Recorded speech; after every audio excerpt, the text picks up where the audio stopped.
हिमालय की वादियों में बसा नीलकंठ गांव। यहाँ की सुबह जितनी सुहानी थी, रातें उतनी ही रहस्यमयी। इसी गांव के छोर पर एक पुराने पुश्तैनी मकान में रहती थीं दो बहनें, रिया और पीहू। रिया शांत और समझदार थी, जबकि पीहू चंचल और शरारती, जिसे डर नाम की चीज से कोई वास्ता नहीं था। शहर की भीड़ भाड़ से दूर सुनसान वादियों के बीच खड़ी थी एक पुरानी वीरान हवेली। लोग कहते थे कि यहाँ हवा नहीं, सिर्फ सन्नाटा बोलता है, और जो इस हवेली के अंदर जाता है वो अपनी रूह वहीं छोड़ आता है। रिया घर में बैठी है। पीहू अचानक खिड़की से कूदकर अंदर आती है। रिया चौंक जाती है। पीहू, तू पागल हो गई है क्या? कितनी बार कहा है दरवाजे से आया कर, तू मुझे डरा ही देगी एक दिन। दीदी, आप तो बस डरती ही रहती हो। देखो तो बाहर कितना सुंदर मौसम है। वो हवेली वाले अंकल फिर से नजर आ रहे थे। पीहू, मजाक मत कर, उस हवेली के पास मत जाया कर। गांव के बड़े बूढ़े कहते हैं कि वहां शैतानी रूहें थे हैं। अरे दीदी, ये सब बकवास है। उन रूहों को भी मेरे जैसा कोई साथी चाहिए होगा ना। मैं तो वहां रोज जाती हूँ, उन्होंने मुझे कुछ नहीं कहा। पीहू की बातें सुनकर रिया का दिल जोर से धड़कने लगा। उसने पीहू को बहुत समझाया, लेकिन पीहू ने उसकी एक न सुनी। अगली शाम जब रिया घर में नहीं थी, पीहू चुपके से हवेली की तरफ बढ़ गई। हवेली का दरवाजा धीरे धीरे खुला।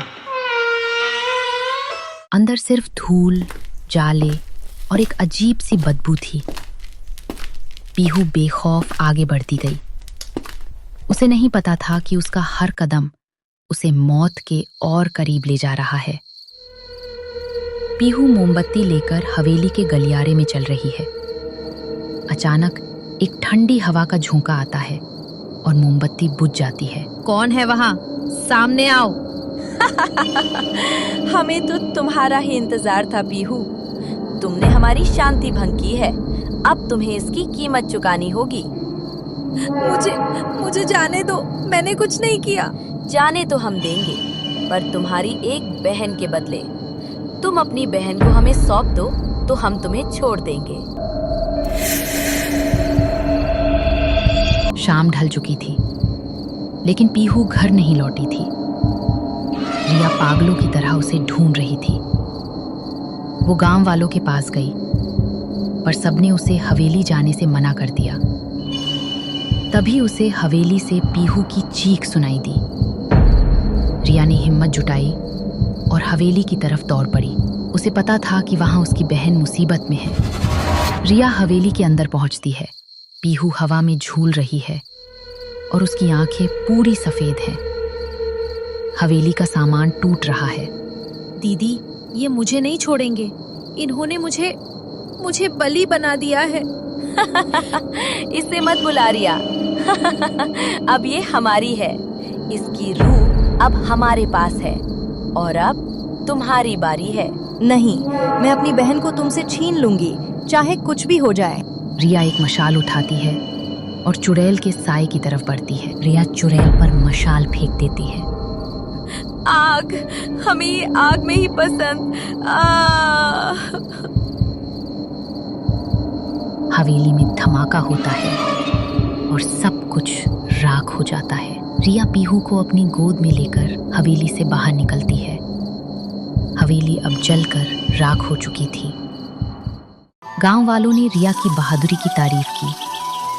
पीहू को अपनी गलती का एहसास हो चुका था।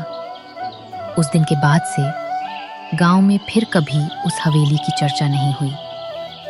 लेकिन आज भी जब कोई उस रास्ते से गुजरता है तो उसे हवा में एक दबी हुई हंसी सुनाई देती है। शायद कुछ रूहें कभी खत्म नहीं होती। दोस्तों, अगर कहानी अच्छी लगी हो तो वीडियो को लाइक और शेयर जरूर करें, और ऐसी ही मजेदार कहानियां सुनने के लिए हमारे चैनल को सब्सक्राइब करना ना भूलें और साथ ही बेल आइकन का बटन प्रेस करें ताकि हमारी वीडियो सबसे पहले आप तक पहुंचे। तो मिलते हैं अगली कहानी के साथ। तब तक के लिए बाय।